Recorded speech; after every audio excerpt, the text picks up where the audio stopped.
Hey guys, it's Blue Goblin. I'm here to do a comic book review blog, but instead of doing a blog for books that came out this week, I'm going to do a 2-in-1 blog. I'm going to talk about books that came out both last week and this week in 2 installments. Because of the ice storm that hit my area, where I live in the Boot Heel in Missouri, and because of the ice storm, I was without power for a few days, and I wasn't able to do a blog for last week. So instead of going over books from last week first and then do this week next, I'm just gonna mix them all up and just do a bunch of reviews, just because I want to do it that way.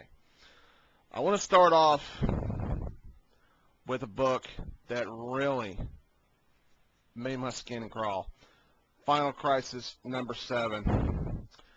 Dear DC, fire Grant Morrison, please. I read this book and I went, are you fucking kidding me?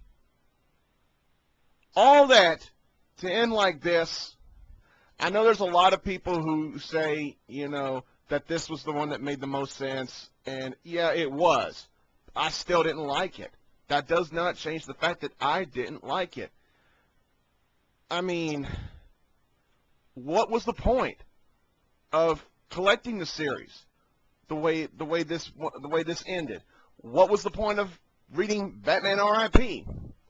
And now, why even bother doing Battle for the Cowl? Makes no fucking sense. I apologize for my profanity, but I can't help it. This book pissed me off. It really pissed me off.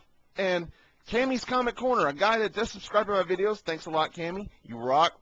So do your videos. But he sent me, he replied to one of my comments on one of his videos saying that the fans are comparing this to Marvel's One More Day.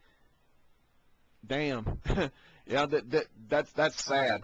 But this, I only recommend you getting this book for 2 reasons. One, if you want to say I have all 7 issues of Final Crisis, or you can buy it because your name happens to be Grant Morrison. Other than that, pass. It's a piece of shit. Piece of shit. Let's go to something good. Avengers: The Initiative. Disassembled. This is number 21. As you can tell by the cover, that's the Thor clone from Civil War. This is, once again, no disappointments with this series. This series continues to put out hit after hit after hit after hit after hit. It continues to be good, continues to be awesome. I loved every minute of it. Or every page of it, excuse me. I mean, Christos Gage, his writing is just phenomenal. I gotta say, the only problem I had with this book was the artwork. Let me see, who did the artwork for this book? Okay, Humberto Ramos. I hope I pronounced that name right. Never really heard of that guy, but his artwork just looks too much like Chris Bachalo's. Just a little too much like it. And when I read this book without reading who did the artwork, I thought it was Chris Bachalo. And I've said it before, that kind of artwork just doesn't work for all books. But other than that, this is really good stuff. Go ahead and pick it up. Oh boy. Amazing Spider-Man number 585, Character Assassination, Part 2 of 4. Damn. Now, anybody who watches my videos knows what I said about Part 1 of Character Assassination. I liked it, but I didn't love it. And I think I said something along the line of, it starts off slow, but maybe the rest of it will pick up as the story goes along. I was right. This definitely picked up. 2 identities are revealed in this one issue. The identity of the Spider Tracer killers. Yes, I said killers, plural. Killers. Surprise. And the identity of Menace is revealed. It didn't shock me, but it surprised me. And I'm going to go ahead and spoil 2 things right now. 1, Menace is not Harry Osborn. And I'm fine with that, because I don't give 2 shits about Harry Osborn. Now, the other thing I want to spoil is that because of the long red hair at the end of Menace's mask, I had a thought in the back of my mind that Menace might be Mary Jane. and it's not Mary Jane.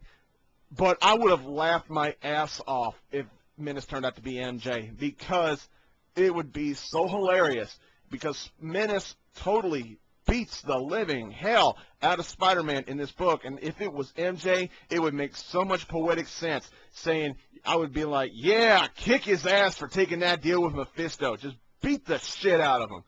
Just beat the shit out of him for dumping you for Aunt May. That would have been hilarious. But it's not MJ. It's not Harry Osborn. But who it ends up being is really surprising. But it's not shocking. But it's good. This is good stuff. Go ahead and pick it up. You'll love it. Next up, this is a book that I was kind of timid to review here on YouTube. It's Tarot, Witch of the Black Rose. This is number 54. This is a series that I've kept up with quite a bit. Not since issue 1, but I've tried to keep up with it. I was challenged by a friend of mine to go ahead and review these books, and this is very cute stuff. It's for mature readers only. It's a very mature comic book. There's a lot of gratuitous nudity involved, which is why I can't open the book and show you what's inside, because if I do, my account will be pulled. This, let me go ahead and put it away, let me go ahead and put it down, because I want to tell you, Tarot, Witch of the Black Rose, it's a very cute witch tales with gratuitous nudity and just cornball dialogue, but it's good stuff. I love it. Go ahead and give that a try. You don't have to pick it up. I just say, go ahead and give it a try.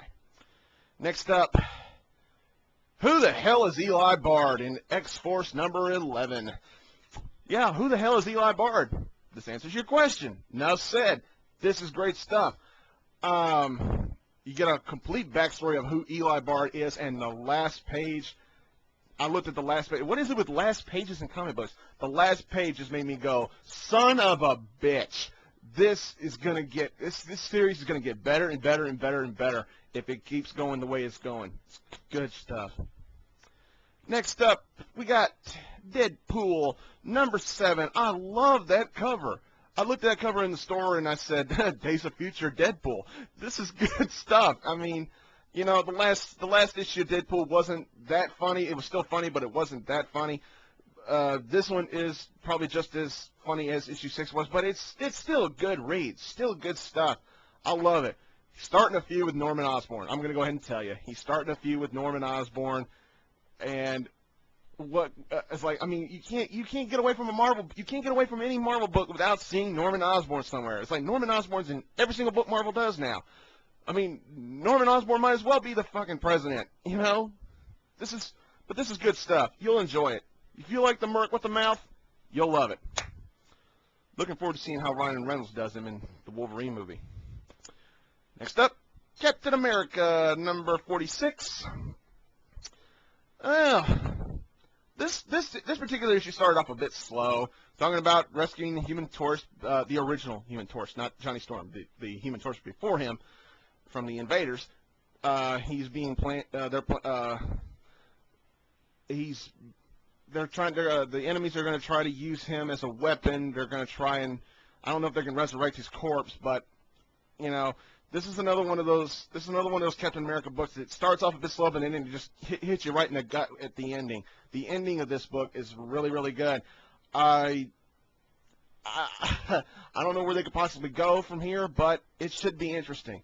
It's really, really good to see Captain America and Namor together again. It's very good stuff. Some of Ed Brubaker's best stuff. I'm not going to lie about that. Finally, best for last, yes, X-Men Noir number 3. Yes, this is great. I love it. I love how they got Wolverine in this book. He's Captain Logan. I love the way they got his blades. He doesn't need to be a mutant to have a healing factor in the blades. And then he holds the blades between his fingers. His healing factor is a guy who stitches him up every time he gets wounded. It's great. I love this stuff. Oh man, but I hated it when Eric Lindstrom, Magneto, his role in this series, he punches his son Pietro in the face. He says, "Remy fucking LeBeau, how could you be so stupid? This is great stuff. I can't get enough of this series. Pick this up. I put it on my pull list because I need to have it all. It's great. One of the best books of this week. It's great. Well, all I got for this part. Stay tuned for part 2. Until then, later.